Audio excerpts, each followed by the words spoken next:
طلاق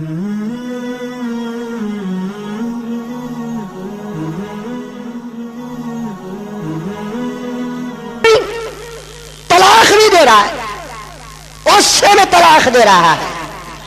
قربان جائیے میرے آقا جناب محمد الرسول اللہ صلی اللہ علیہ وسلم کی دور اندیشی پر آقا نے فرمایا غصے کو کم کرنے کی کوشش کرو، یہ غصہ تمہاری زندگیوں کو غارت کر کے رکھ دے گا۔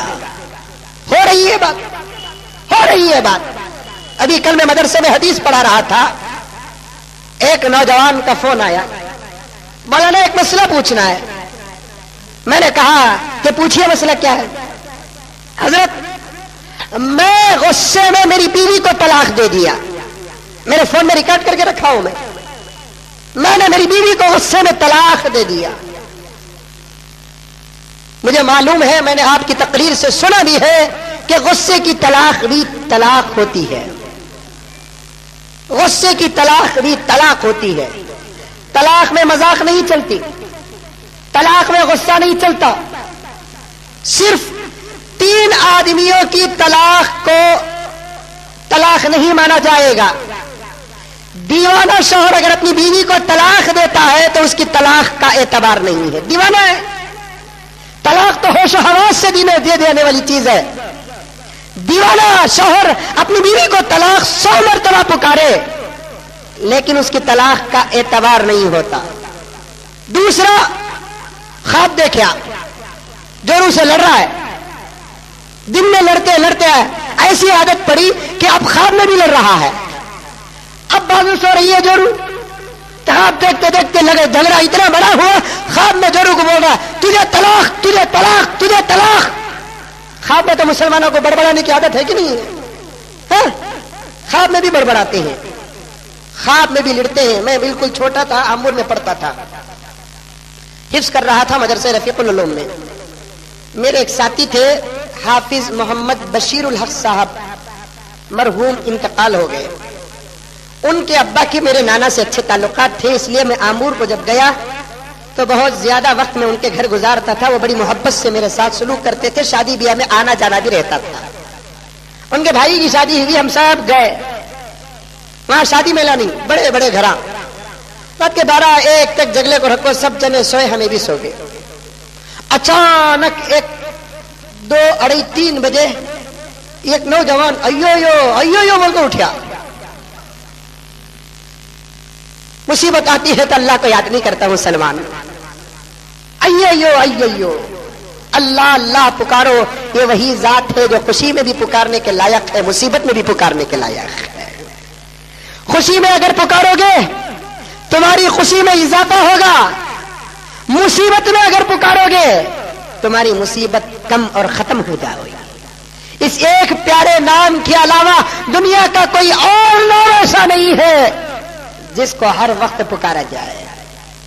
خوش ہو گیا اللہ، اللہ فرماتے ہیں کہ لئن شکرتم لازیدنکم، اگر تم خوشی میں مسرت میں اگر مجھے تم پکارو گے، جس خوشی سے تم نے مجھے پکارا ہے اس خوشی کو میں ڈبل کر دوں گا۔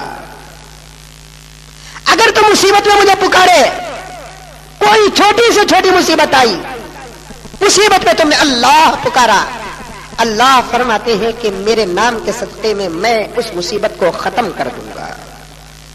تو میرے حال اٹھا نوجوان، ایو اب انہیں بڑبڑا کو اٹھا تو دیکھا تو مسلمانوں کو ڈرنے بولنا ہے، پورا شادی محل اڑ گیا ہے۔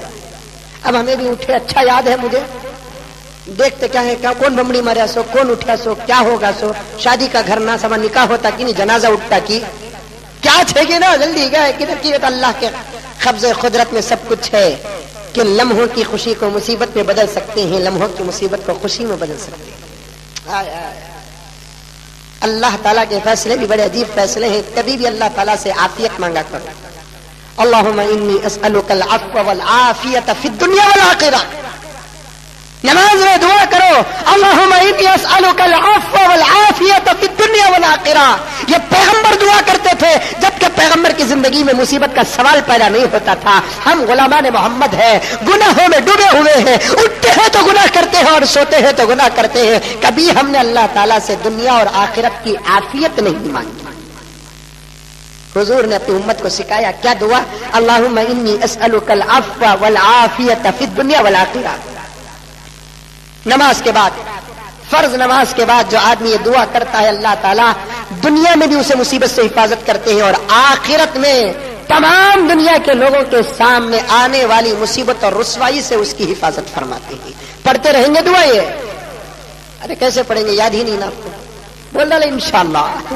नमाज के बाद आएंगे, मैं लिख कर दूंगा, हमारे मौजूद साहब लिख कर देंगे, या नहीं तो मुझे कोई नौजवान आज रात को या कल रात को याद दिलाएगा, मैं ये दुआ प्रिंट करके लाऊंगा इंशाअल्लाह ताला। हमारे जब जनाब ज़बीउल्लाह साहब सीढ़ियां बेचते हैं उनके पास मैं दे दूंगा, हर एक नौजवान को जो बाहर निकलता है उसे एक एक दुआ देते हुए जाए। कोई नौजवान मुझे याद दिला दे, क्योंकि हम ना दुनिया के टेंशन, समझ में आई बात है, हम ना रात में नींद, न दिन में नहीं, कुछ भी नहीं है। इन्हें फोन करे, उसके तरफ गए, उन्हें फोन करे, उसके तरफ गए, उन्हें फोन है। तो हमारा दिमाग है इतना, मजमा है इतना पड़ा, इसलिए कोई नौजवान याद दिलाते। तो मेरे हाल अज़ीज़ान गिरामी नौजवाना ने मिल्लत, अब देखे अल्लाह ताला की कुदरत के मुसीबत को राहत में बदल सकते हैं, राहत को मुसीबत में बदल सकते हैं। जिस घर में शादी होती है अल्लाह ताला चाहे तो उस घर से जनाजा उठा सकते हैं, जिस घर में जनाजा उठ रहा है चाहे तो उस घर में शादी भी हो सकती है। अब ये तो दुनिया के अंदर वाकया सुना होगा आपने कि जिस घर में शादी हो रही थी उस घर से जनाजा उठने वाले हजारों वाकया सुने होंगे आपने। अभी करीब में कोलार को गया था गुज़िश्ता साल में जलसे को, केजीएफ गया था, तो एक गांव को बार बार जाकर दोस्त पहचान हो जाती है। अचानक मेरे एक बड़े दोस्त नजर नहीं आए जो मेरे हर जलसे में सामने बैठते या नहीं तो स्टेज में बैठते थे। मैंने पूछा कि कहाँ है हाजी साहब? हजरत इंतकाल होकर 8 दिन भी नहीं हुआ। अल्लाह अल्लाह, मुझे फोन करते, मैं आता, जनाजे की नमाज में शरीक होता। बड़े अच्छे दोस्त थे मेरे, मुझे चाहते भी थे, प्यार और मोहब्बत करते थे। खैर हो गई, इन्ना लिल्लाह पढ़ा, जो वक्ती तौर पर दरूद निकला, दरूद पढ़कर ईसाले सवाब किया। लेकिन मेरे वहाँ के दोस्त कहने लगे कि हजरत मौत भी बड़ी अजीब थी। जुमेरात का दिन प्रोग्राम का था, इतवार के दिन इंतकाल हुआ था। मौत देखिए कैसे आती है, कहाँ आती है। देखिए हफ्ते के दिन रात को निकले थे, हफ्ते के दिन इतवार के दिन सुबह को निकले थे। शिवाजी नगर बैतुल माल में शादी थी बेटे की। बस में सब मिलकर नौशा के साथ पूरे केजीएफ से बेंगलोर आए। बहुत बस के हजरात भी उतर गए, शादी महल चले गए। आखिर में सामान वगैरह उठाकर नौशा का बाप उतर रहा था। एक पांव बस की सीढ़ी में था और एक पांव शादी महल के करीब था। वही हाथ आया, वही इंतकाल हो गया। ये अल्लाह ताला की कुदरत है। जहाँ शादियां हो सकती हैं वहाँ जनाजे उठा सकते हैं, जहाँ शादियां हो सकती हैं वहाँ जनाजे उठा सकते हैं। कई साल पहले एक नौजवान साहब फोन करके आकर मुलाकात किए। मैयत के घर में निकाह हुआ, मैयत के घर में निकाह हुआ। वो कैसे? बड़ी हसरत थी बाप को कि मेरी जिंदगी में मेरी बेटी का निकाह हो जाए। और आज के जमाने में निकाह कितना मुसीबत का मसला है वो बच्चा बच्चा जानता है। खैर एक चाहने वाला मामू का इंतकाल हुआ, भांजा भी था। तो आखिर मेरा मामू अपनी बेटी की शादी देखे बगैर मर गया ना, इसलिए उसे जज्बा आया। वो फौरन कहने लगा कम से कम शादी तो नहीं देखा, लेकिन मैयत उठने से पहले उसे ये तो तसल्ली हो जाए कि उसकी बेटी का निकाह हो चुका है। असर की नमाज में जनाजा था, जोहर की नमाज में बेटी का निकाह मस्जिद में हस्मी तौर पर अता हुआ। ऐसे भी होते हैं, अल्लाह तबारक व तआला के फैसले होते हैं। तो बहरहाल वो शादी महल में थे, हम लोग बच्चे थे। बड़बड़ाया, उठा, सब जाकर देखे हो रहा है क्या ये कि की बमड़ी मारिया, इन्हें क्या ख्वाब देखा, क्या हुआ। जाकर देखे तो एक आदमी जो बमड़ी मारकर उठा, यो यो यो यो बोलकर उसे पूछे क्या रे हुआ तो क्या रे हुआ। तो इन्हें सामने से लोग है ना मेरे सराने उन्हें लाता मारना शुरू कर दिया है। उसे उठा को पूछे की रे लाता मारिया तू? मई का मारिया? ख्वाब में स्कूटर स्टार्ट कराया से वही गया मई का लाता मारिया। मैं उन्हें ख्वाब में स्कूटर किक्कर स्टार्ट कर मारा से कार्य को बोलकर बोले तो बाजू वाले को लाता मार लेकर है। तो मैं ये इसलिए अर्ज किया आपके सामने कि ख्वाब में होने वाले हादिसे का एतबार नहीं किया जाएगा। 3 आदमी की तलाक का एतबार नहीं है। एक दीवाना अगर तलाक देता है तो उसके तलाक का एतबार नहीं। दूसरा, अगर कोई आदमी नींद में तलाक देता है उसके तलाक का एतबार नहीं। तीसरा, एक जमाना था बालिग होने से पहले पहले बच्चों का निकाह कर देते थे। नाबालिग बच्चा अगर अपनी बीवी को तलाक देता है तो उसके तलाक का اعتبار نہیں ہے۔ اس کے علاوہ میرے دوستو، خدا وحدہ لا شریک کی قسم، ہر عاقل بالغ مسلمان چاہے غصے کی حالت میں طلاق دے یا چاہے شراب کی حالت میں طلاق دے، چاہے زبردستی سے طلاق دے، تمام صورتوں میں طلاق واقع ہو جائے گی حضرت امام ابو حنیفہ رحمۃ اللہ علیہ کے نزدیک۔ اس لیے اپنے آپ کو سنبھال کر رکھنا پڑے گا۔ کل ایک نوجوان فون کر رہا تھا، حضرت میں نے اپنی بیوی کو طلاق دے دیا۔ میں نے پوچھا کہ بابا بہت بڑی غلطی تو نے کی تھی، تو میں پوچھا تو نے کتنے طلاق دی اور طلاق کے تیرے کیا الفاظ تھے؟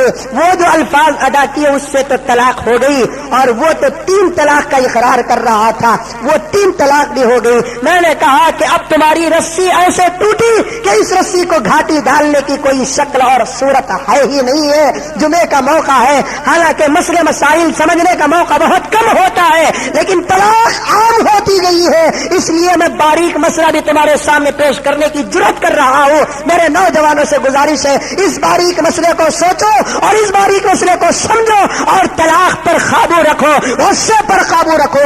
اگر کوئی مسلمان اپنی بیوی کو 3 طلاق دے دیتا ہے تو اس کی بیوی نکاح سے ایسے ہٹ جاتی ہے۔ پیغمبر بھی اگر نکاح پڑھائے تو اس کا نکاح نہیں ہوگا، ولی نکاح پڑھائے تو اس کا نکاح نہیں ہوگا، خطب اور غوث نکاح پڑھائے تو اس کا نکاح نہیں ہوگا، وقت کا مفتی اور محدث اور مفسر نکاح پڑھائے تو نکاح نہیں ہوگا، بلکہ وہ اس کے نکاح سے ہمیشہ ہمیشہ کے لیے ختم ہو گئی۔ آخرت میں بھی وہ بیوی اسے ملنے والی نہیں ہے، دنیا میں بھی وہ بیوی اس سے ملنے والی نہیں ہے۔ اگر وہ زبردستی کر رہا ہے اسی بیوی کے ساتھ زندگی کرنے کے لیے، اس لیے کہ اس کے معصوم چھوٹے چھوٹے بچے ہیں، پھر اسی بیوی کے ساتھ اپنی زندگی گزارنا چاہتا ہے، تو شریعت نے ایک کٹھن جواب لکھا ہے۔ کیا؟ جب اگر کوئی مسٹر ایکس اپنی بیوی کو 3 طلاق دے دیا تو پہلے اس کی عدت پوری ختم ہونا ہے۔ عدت کتنے مہینے؟ 3 مہینے طلاق کی عدت ہوتی ہے۔ 3 مہینے کے بلکہ 3 پیریڈ جو عورتوں کو مہینے میں 1 مرتبہ طبیعت خراب ہوتی ہے، وہ 3 پیریڈ ختم ہونا۔ اس کے بعد اس بیوی سے کوئی دوسرا شوہر شادی کرنا، شادی کرنے کے بعد باقاعدہ اس کے ساتھ رات گزارنا، وہ اس کے بعد وہ شوہر اپنی مرضی سے اگر اس عورت کو طلاق دیتا ہے، وہ طلاق کی عدت ختم ہونے کے بعد چاہے تو یہ پہلا شوہر اس سے نکاح کر سکتا ہے۔ آ رہا ہے مسئلہ سمجھ میں؟ آ رہی ہے بات سمجھ میں؟ بیٹھے تو 3 طلاق دے دیا، کھڑے تو 3 طلاق دے دیا، اس کے باپ کی جاگیر ہے، ماں کا مہر ہے، طلاق دینے سے پہلے نہیں سوچا تو نے؟ تو کیا کام کر رہا ہے؟ شادی کرنے سے پہلے 1 سال کے تک تیاری کرتا ہے، بند کمرے میں بیوی کو طلاق دیتا ہے۔ کمینے نوجوان، تیری عقل کو کس نے کیا کر دیا؟ شادی کرنے سے پہلے 4 سال تیاری کرتا ہے، طلاق دینے کے لیے گھر میں بند کمرے میں طلاق دے دیا؟ نہیں، طلاق کا لفظ زبان سے کبھی مسلمان کو نکالنا نہیں۔ اسی لیے میری دل کے اندر ایک خواہش ہے کہ کبھی کبھار مجھے فرصت نہیں ملتی، ورنہ نوجوانوں کو نکاح اور طلاق کے مسئلوں کی ایک محفل قائم کروں میں، مہینے میں 1 مرتبہ یا ہفتے میں 1 مرتبہ عشاء کی نماز کے بعد بیٹھ کر بٹھا کر ان لوگوں کو سمجھانا کہ نکاح کیا ہے، نکاح کے بعد تم کو کیسے رہنا ہے، نکاح کے بعد بیوی کے ساتھ تمہارا کیا سلوک ہونا چاہیے، نکاح کے تعلقات کیسے ہو، غسل کیسے کیا جائے، بیوی کے کون سی آرزو اور خواہش کو پوری کی جائے، تمہارے لیے کیا کرنا چاہیے۔ معصوم بچے بیٹھے ہوئے ہیں، ورنہ ہمارا اور آپ کا رشتہ تو صرف جمعے میں 1 مرتبہ ہوتا ہے۔ بہت ساری باتیں آتی ہیں ذہن کے اندر، وہ کہنے سے میں اس لیے قاصر ہوں کہ جمعے کے موقع پر بچے بھی آ جاتے ہیں۔ کبھی پرسنل موقع انشاءاللہ میں نکالوں گا، آپ لوگوں کو میں کہوں گا آپ ضرور آئیے۔ ایک شادی کی زندگی کیا ہونی چاہیے، حضور صلی اللہ علیہ وسلم کی سیرت میں عمل چلتا ہے۔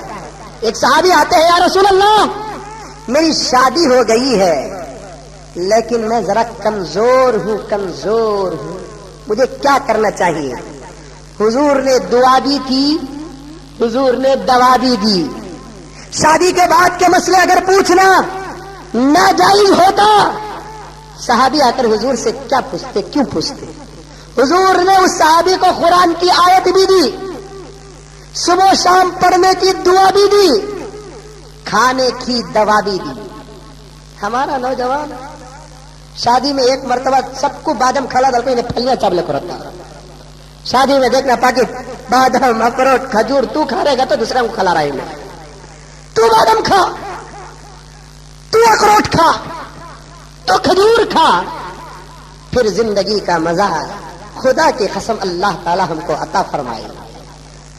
पान पराग छोड़ दे, बोल रहा हूं है हाल ऐसा, जाकर दे दिया अर्जी। अब अर्जी पढ़ते हैं सदर साहब, अच्छा तुझे तेरा नौशो छोड़ दे, जा बुलाते हैं, पूछते नहीं कि भाई तू कितने तलाक दिया, कैसे दिया, क्यों दिया, ये नहीं तलाक दिया क्या रे तू, हाँ कहीं को दिया, क्या की करी, क्या की बोली, क्या की हुआ तलाक। तू तलाक दे डाले तो तलाक हो जाती, नहीं तो क्या तुम्हें दिए तो होती। बोल रहा है सर, तू तलाक दे डाले तो हो जाती तलाक, ये तो फिर कौन भी देना सो, तलाक ऐसा नहीं रहे देना सो, फिर कैसा देना सो, गिफ्ट के लपट को की कलर पेपर में लपट को देना तलाक है। तलाक कैसे देना, इनको कुछ नहीं आता, इन्हें दूसरे को सिखा लो कहीं। तलाक कैसा देना सो मालूम कह रहे, कैसा सब देना सो, निकाह होते वक्त जितने आदमियां मस्जिद में थे कि उतने आदमियों के सामने तू तलाक देना।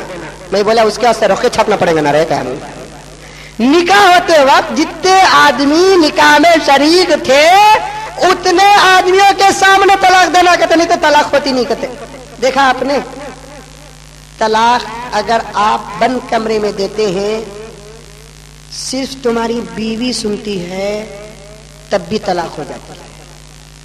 निकाह के लिए गवाह का होना जरूरी है, तलाक के लिए गवाह का होना जरूरी नहीं।